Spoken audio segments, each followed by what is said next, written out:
Aujourd'hui, on se retrouve enfin pour ma première vidéo YouTube. Vous savez à quel point j'ai attendu ce moment avec tellement d'impatience mais de stress parce que je n'osais pas pendant plus d'un an, parce que je me trouvais pas légitime, alors qu'en soi dans la vie, si on ne tente rien, on n'a rien. Bref, aujourd'hui on va commencer ma première vidéo et je vais vous parler un petit peu de mon parcours, d'où je viens, qu'est-ce que j'ai étudié et qu'est-ce que je fais surtout aujourd'hui, parce que je vois bien que c'est quelque chose qui vous titille et vous avez envie de savoir. En tout cas, je ne suis pas du tout une femme au foyer qui ne fait rien de ses journées, chapeaute mon temps entre différentes activités aujourd'hui, et j'avoue que YouTube, c'est aussi un challenge en termes d'organisation parce que j'ai déjà des semaines ultra chargées, que faire une vidéo tous les mois, je pense que ça va être compliqué. Mais une fois de plus, je suis travailleuse, j'aime travailler et ça c'est vrai, j'adore travailler. Donc c'est juste un nouveau défi et je vais y arriver en fait parce qu'il y a plein de gens qui le font, donc pourquoi pas moi? Bref, on commence tout de suite. By the way, pour toutes celles qui me suivent sur TikTok, je pense que vous reconnaissez un petit peu l'appartement, mais juste là, j'avais besoin de m'asseoir, d'avoir un petit canapé parce que filmer 30 minutes debout, c'est pas possible. Première question, d'où je viens? Quel est mon background familial? Donc, il faut savoir que je suis l'aînée d'une petite fratrie. J'ai une petite sœur qui a 22 ans et qui est un petit peu mon copier-coller. Pas en termes de look, mais plus en termes de parcours, etc. Mais j'y reviendrai juste après. Donc, où est-ce que j'ai grandi?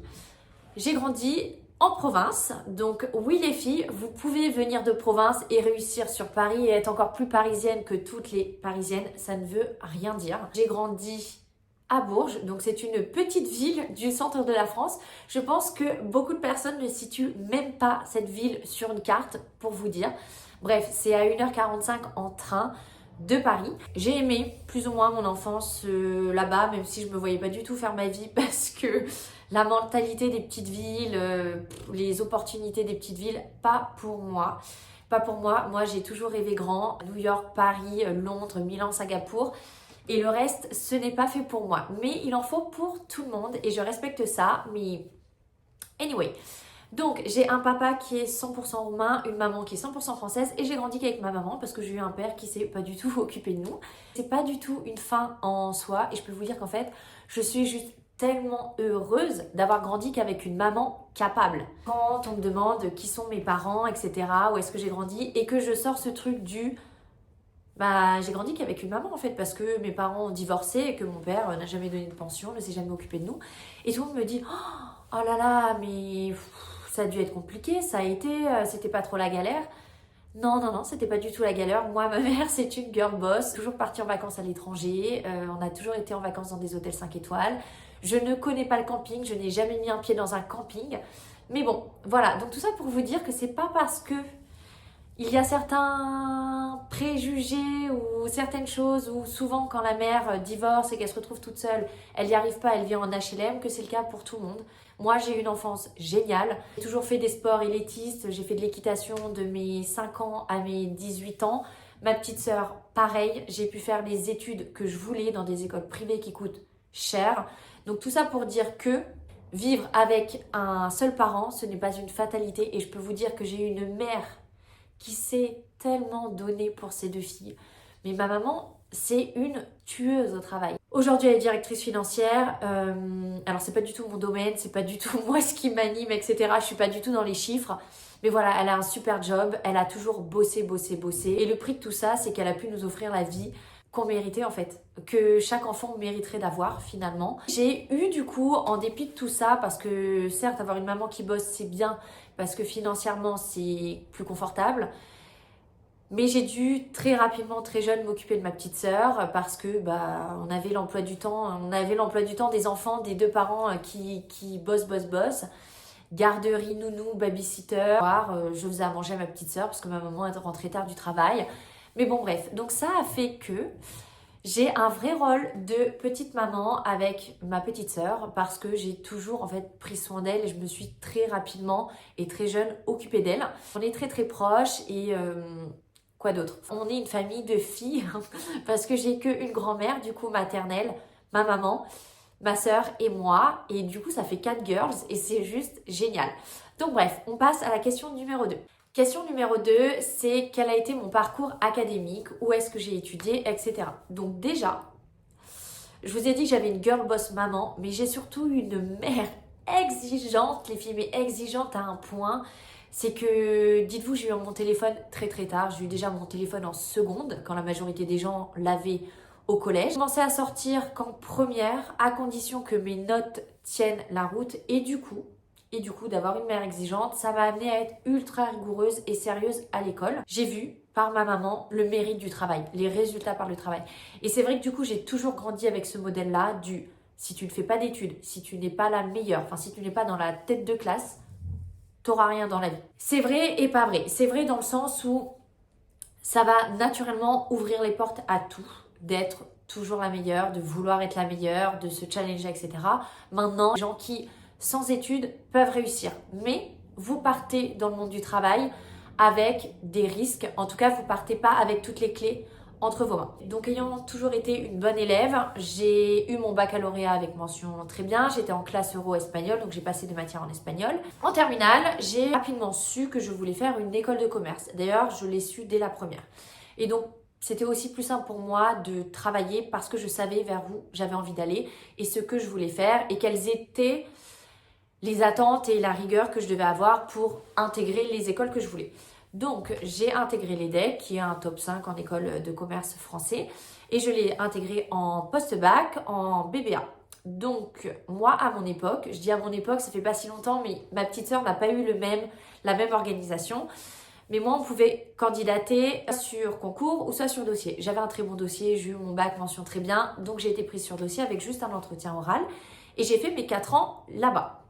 Ça a été les meilleures années de ma vie sur le plan académique et même humain, parce que aujourd'hui mes meilleurs amis viennent de l'EDEC. J'étais à Lille, j'ai fait 2 ans à Lille.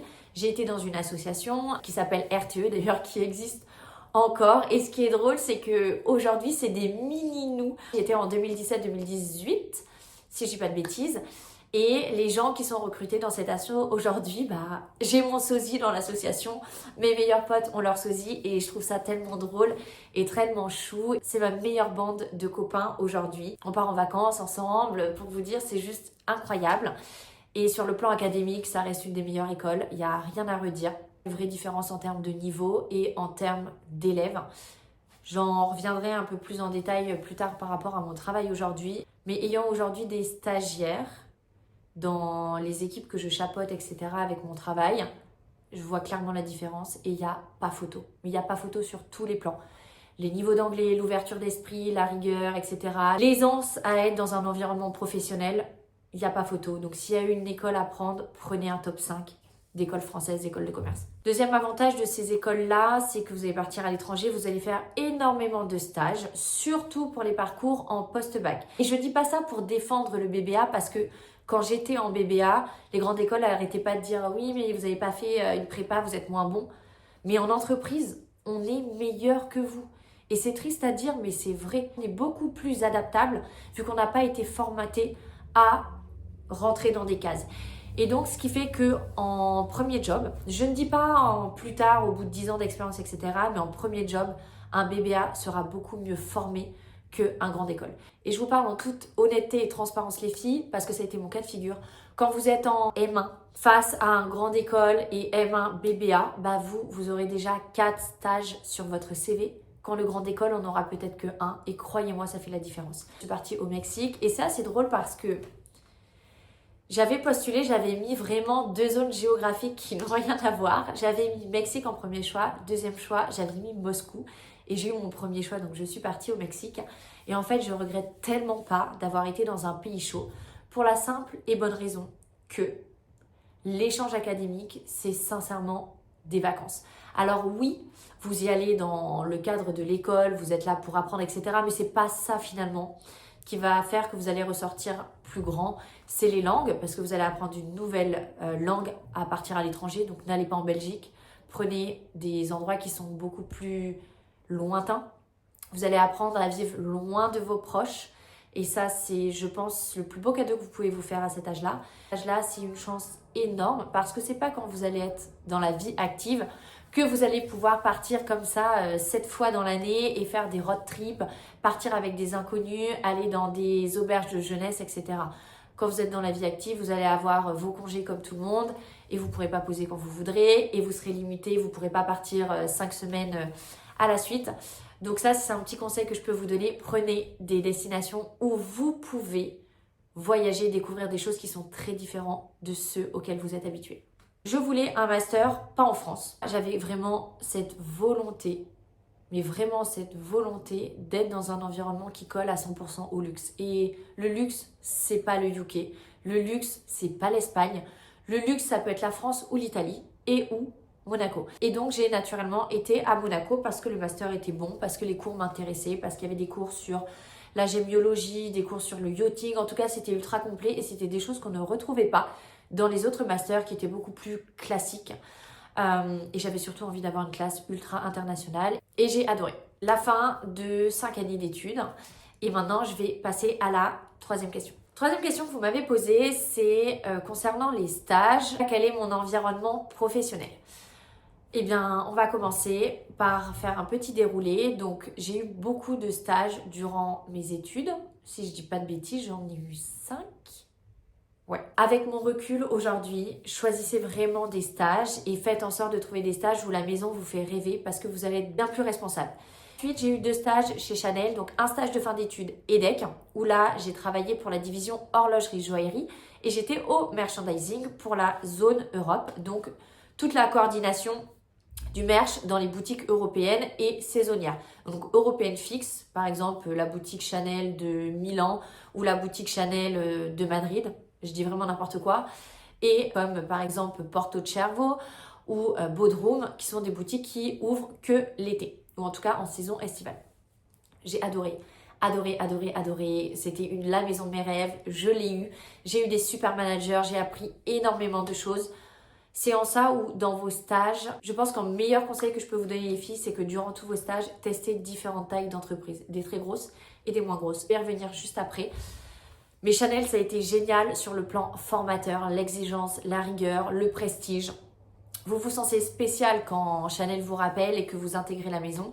Maintenant, j'ai fait un deuxième stage à la mode. Là, c'était Dream Ultime parce que la joaillerie, j'adorais ça, mais la mode, ça a toujours été le truc parfait pour moi.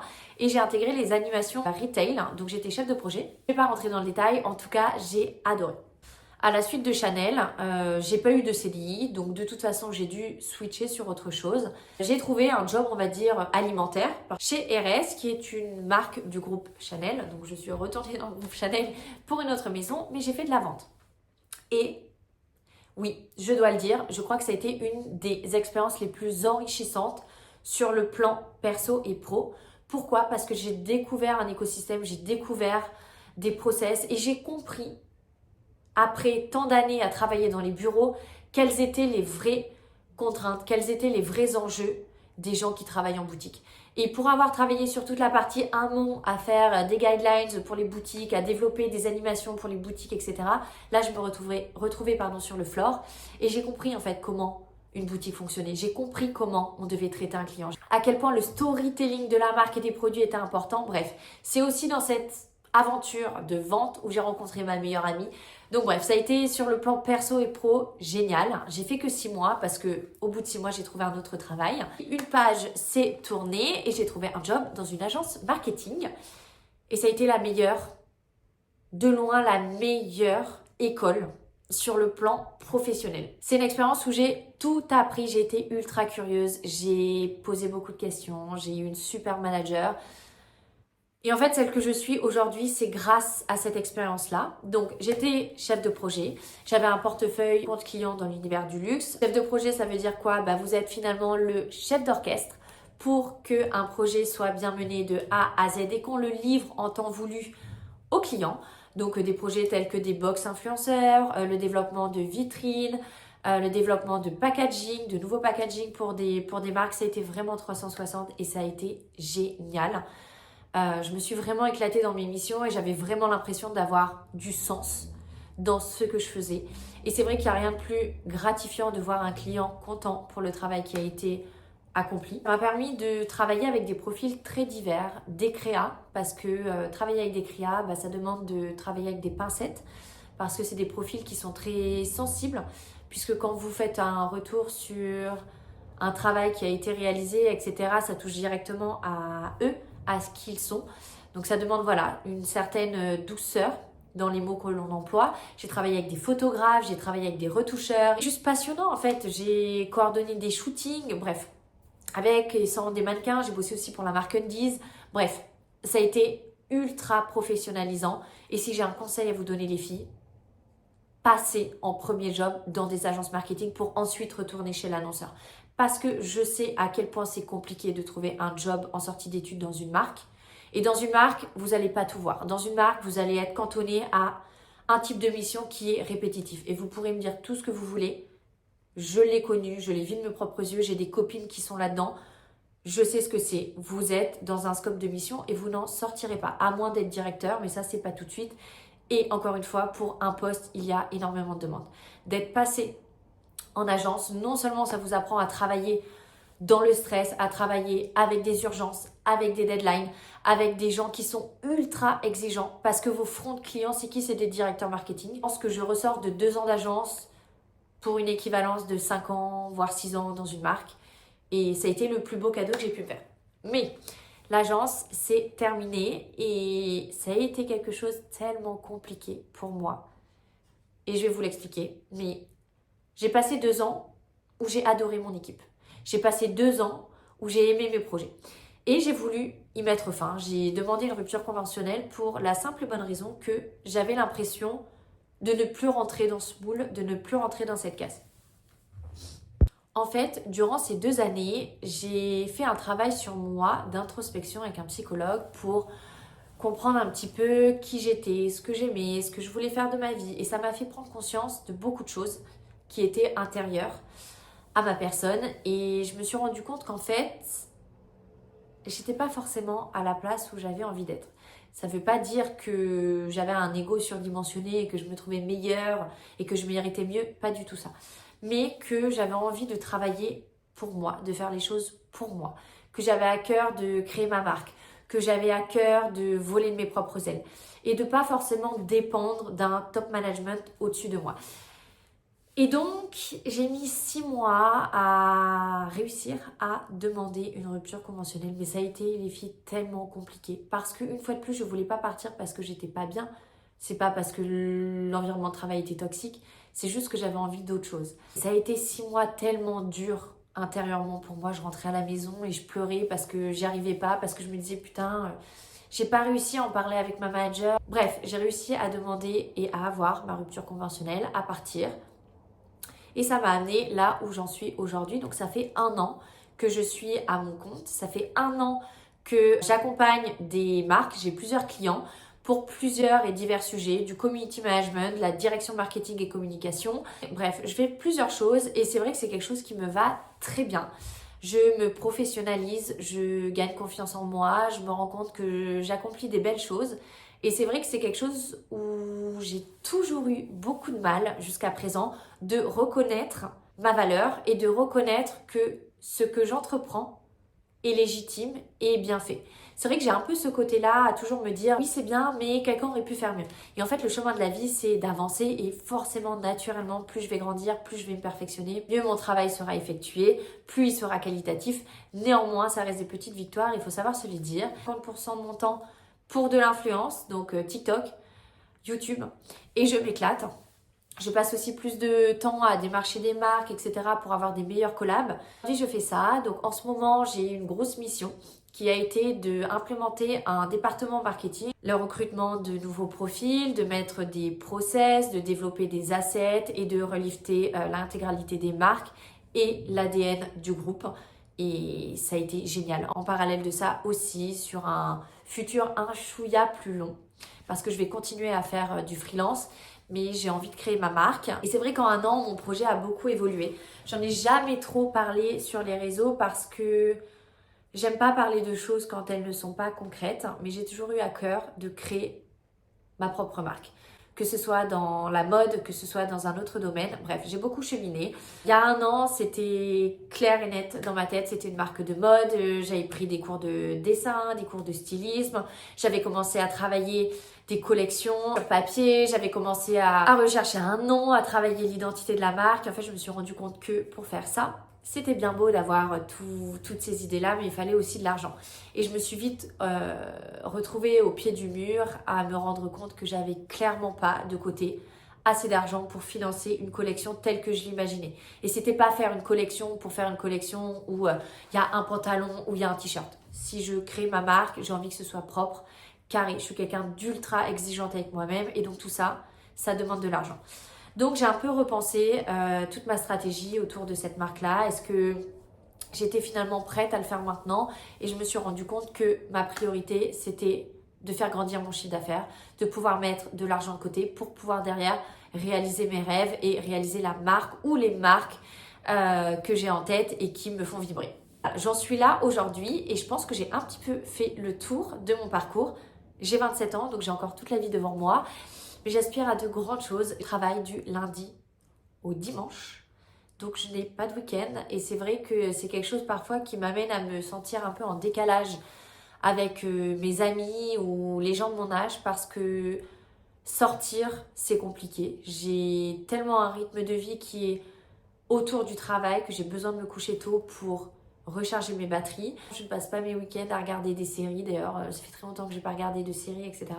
Parce que je suis focus sur le boulot, boulot, boulot. Parce que une vie moyenne, ça ne m'intéresse pas. Je serai millionnaire, je vais être dans Forbes. Il n'y a aucun doute là-dessus. C'est la vision que j'ai de moi et que j'ai toujours eue. Mais pour ça, il faut travailler. Mais dans tout ça, j'ai la chance d'aimer travailler. J'ai la chance d'aimer faire des choses, de me challenger. Et je pense que dans 5 ans, je reverrai cette petite vidéo et je me dirai mais regarde-toi petite Chloé, regarde où est-ce que tu en étais et regarde où est-ce que tu en es aujourd'hui et je pense que tu serais très fière. Et c'est vrai qu'on ne se le dit pas assez. Mais les filles, soyez fières de la personne que vous êtes. Moi, il y a 5 ans, quand j'étais encore en stage, je me disais oh là là, mais je ne serai pas là où j'ai envie d'être, etc. Aujourd'hui, je suis directrice marketing et communication. C'était exactement ce que je voulais être quand j'étais au lycée et j'ai 27 ans. Et oui, ça c'est le destin. Et oui, c'est peut-être un peu de la chance. Et oui, c'est aussi du mérite par rapport au travail. Donc tout est possible, mais il faut juste se donner les moyens. Cherchez sans cesse à vouloir être la meilleure parce que c'est en étant la meilleure que vous allez vous démarquer. Le marketing, c'est très compliqué. C'est un secteur qui est bouché. Mais si vous trouvez votre branche, si vous trouvez votre spécialité, si vous chérissez vos langues, si vous chérissez qui vous êtes, vous allez y arriver. Mais ne cherchez pas à être forcément dans un moule. Cherchez à être vous et à devenir l'icône de votre vie. Je pense que ma vidéo est terminée. C'en est tout pour aujourd'hui. Je pense que j'ai beaucoup parlé. En tout cas, je vous fais de gros bisous les filles et on se dit à très bientôt pour une prochaine vidéo.